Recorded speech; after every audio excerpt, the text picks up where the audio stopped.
मित्रांनो, आजच्या व्हिडिओमध्ये पण मी तुम्हाला 2 टिप्स सांगणार आहे. त्याच्यातल्या पहिल्या टिपीचं नाव आहे हॉर्न वाजवा, सिग्नलवर जास्त वेळ रखडा. काय ते बघूया. ट्रॅफिक सिग्नलवर एक ध्वनीमापक बसवलेला असतो.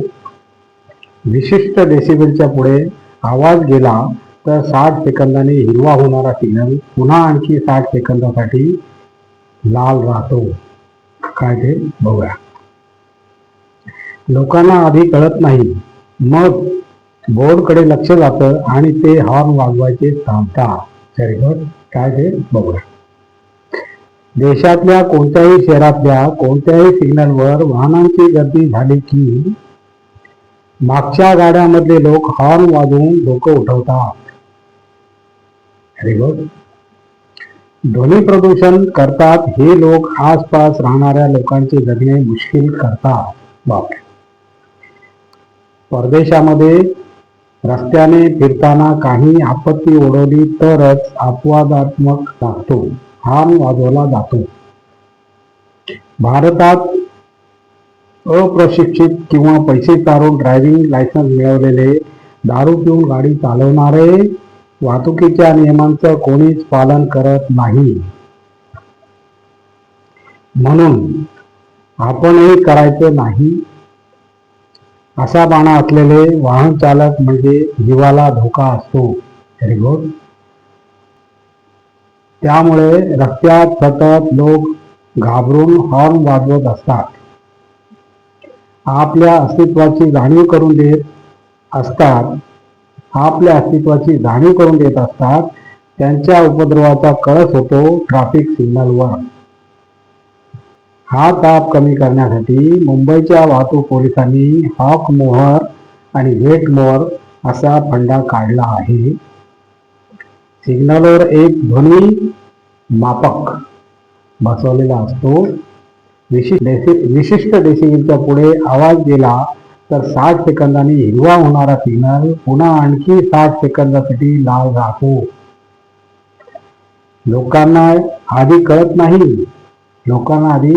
नाही, मग बोर्डकडे लक्ष जाते आणि ते हॉर्न वाजवायचे थांबतात.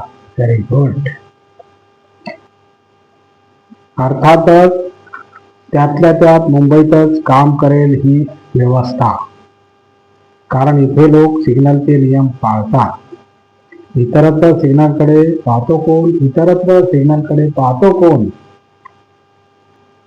मामा दिसत नाही ना, मग तोड सिग्नल, हात खाक्या दिसतो. अशा प्रकारे मित्रांनो आजची पहिली टीप संपलेली आहे. आणि दुसरी टीप काय ते बघूया. ज्येष्ठांच्या सुरक्षेसाठी पोलिसांचे आधारवड ऍप. काय ते बघूया. ठाणे पोलिसांचा उपक्रम 6000 ज्येष्ठ नागरिकांकडून नोंदणी. काय ते बघूया. मुले परदेशात असल्यामुळे घरी फक्त वयोवृद्ध दाम्पत्य. ठाण्यातील विविध भागात सध्या अशीच परिस्थिती आहे. विशेषतः नौपाडा आणि जुन्या ठाण्याच्या भागात याचे प्रमाण अधिक दिसते. काही वयोवृद्धांना सांभाळण्यासाठी कोणीही नाही. या वयोवृद्धांसाठी आता ठाणे पोलीस आधारवड करत आहेत. ज्येष्ठांना संकटकाळी तातडीने मदत मिळावी यासाठी ज्येष्ठ नागरिकांसाठी ठाणे पोलिसांनी आधारवड या ॲपची निर्मिती केली आहे. Very good. या ॲपमध्ये आतापर्यंत 6000हून अधिक ज्येष्ठांनी नोंदणी केली आहे. छान. हे ॲप पूर्णतः सुरक्षित असल्याचे पोलिसांनी सांगितले.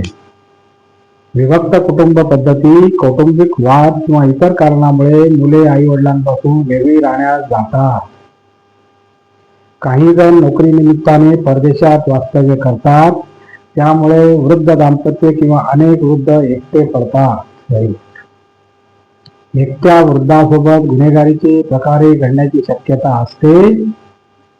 पोलीस ठाण्यातील अधिकारी अशा नागरिकांना भेटून त्यांच्यासोबत गप्पा मारून त्यांच्या समस्या जाणून घेतात. छान, फार छान.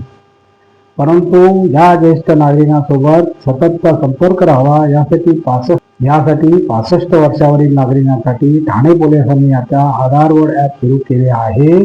या ॲपमध्ये SOS तक्रार अर्ज, नमुना, महत्वाचे मदत क्रमांक ध्वनिमुद्रण करून तयार करणे, रुग्णालयातील क्रमांक अशी सुविधा उपलब्ध करून दिली आहे. Very good.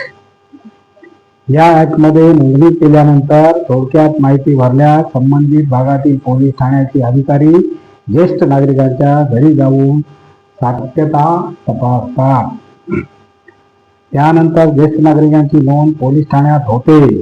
त्यामुळे एखाद्या अडचणीच्या वेळेस ज्येष्ठ नागरिकांना समस्या आल्यास त्याने ॲपमधील SOS हे बटन दाबल्यास पोलिसांच्या नियंत्रण कक्षात आणि संबंधित पोलीस ठाण्यातील कर्मचाऱ्यांना माहिती मिळून ते ज्येष्ठ नागरिकाला तात्काळ मदत करणे शक्य होते. अरे वा वा वा. येत्या काही दिवसात या ॲपमध्ये ट्रॅकिंग सिस्टीम उपलब्ध केली जाणार आहे. Very good. यामध्ये ज्येष्ठ नागरिक बाहेर जाणार असल्यास त्यांचे प्रवासाची माहिती पुरवल्यास त्या ज्येष्ठ नागरिकांचे स्थान पोलिसांना उपलब्ध होऊ शकते, असे सह आयुक्त डॉक्टर ज्ञानेश्वर चव्हाण यांनी सांगितले. अरे वा, छान छान उपक्रम आहे आणि ऐकून बरं वाटलं. आणि अशा प्रकारे मित्रांनो आजचा आपला व्हिडिओ संपलेला आहे.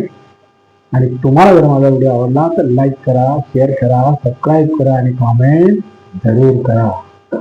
नमस्कार. जय हिंद.